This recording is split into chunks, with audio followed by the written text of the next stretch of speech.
আতঙ্কিত হয়ে বেশি বেশি কেনার প্রতিযোগিতায় নামার কোনো দরকার নাই, কারণ বাজারে এটার পর্যাপ্ত সরবরাহ আছে। যে জিনিস আছে সেটার জন্য প্রতিযোগিতা করার দরকার নেই।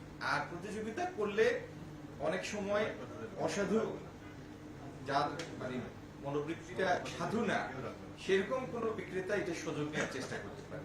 তো কেন আমরা অহেতুক এই আতঙ্ক সৃষ্টি করবো আর কাউকে সেই সুযোগ নেওয়ার সুযোগ করে দিব? আপনারা কোনো অভিযান চালাবেন কিনা? মানে সাধারণ কথা তো আসলে ব্যবসায়ীদের খুব একটা কাজ হয় না, খুচরা ব্যবসায়ীদের কথা। বাণিজ্য মন্ত্রণালয় কোনো অভিযান চালাবে কিনা? বাণিজ্য মন্ত্রণালয়ের অধীনে তো ভোক্তা অধিকার দপ্তর আছে, তারা তাদের কাজ করবে, আবার করছে, করবেও।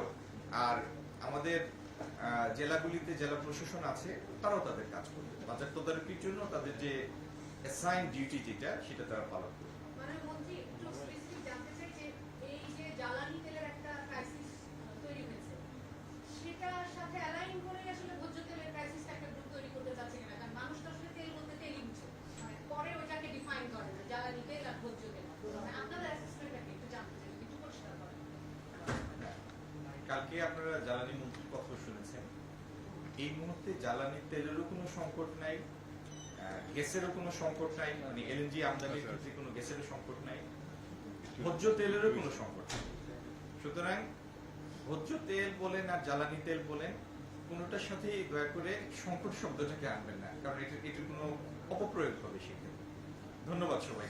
মাননীয় মন্ত্রী, আপনি বলছিলেন সচেতনতা তৈরির কথা, বিশেষ করে গুজব যাতে না পায়, এবং এই যেটি কাজ করলেন, কিন্তু এইটিকে কেন্দ্র করে আপনাদের বিশেষ কোনো উদ্যোগ আছে কিনা? ভোক্তা অধিকারকে আমরা দেখি তারা মনিটরিং করে, কিন্তু সেটা খুবই অপর্যাপ্ত। এবং এই ক্রাইসিস মোমেন্টে, ক্রাইসিস এই জন্য বলছি যে যুদ্ধ চলমান, এই সময়ে আপনাদের বিশেষ কোনো উদ্যোগ আছে কিনা যে মনিটরিংটা বাড়াবেন এবং ভোক্তা অধিকারকে আরো বেশি কার্যকর করার জন্য উদ্যোগ নেবেন, তাকে ওই আগের মতো যেভাবে শিথিল গতিতে চলছে সেভাবেই চলবে? আপনার প্রশ্নের মধ্যে একটা পরামর্শ আছে, আমি এই পরামর্শটা নিলাম, এটা প্রতিফলন দেখবেন। ধন্যবাদ। সেটি যদি একটু বলেন আপনার মুখে যে আমরা এটা করতে চাই বা এটা করবো। বললাম তো, এটার প্রতিফলন দেখবেন, আগামী দিন থেকে এটার প্রতিফলন দেখবেন। দেখো, সেটা একটু যদি আপনার মুখে বলেন তাহলে আমাদের নিউজের জন্য সুবিধা। আপনি আমরা তদারকি তো চলছে, সেটাকে আরো জোরদার করব।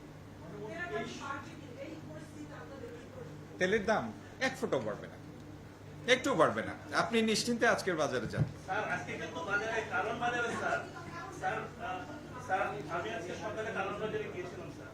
কারণ বাজারে কিন্তু তেলের সংকট আছে, যারা ডিলার আছে তারা বলতেছে তারা যে চাহিদা দিচ্ছে সেটা উৎপাদকদের কাছ থেকে সেই পরিমাণ তেল পাচ্ছে না।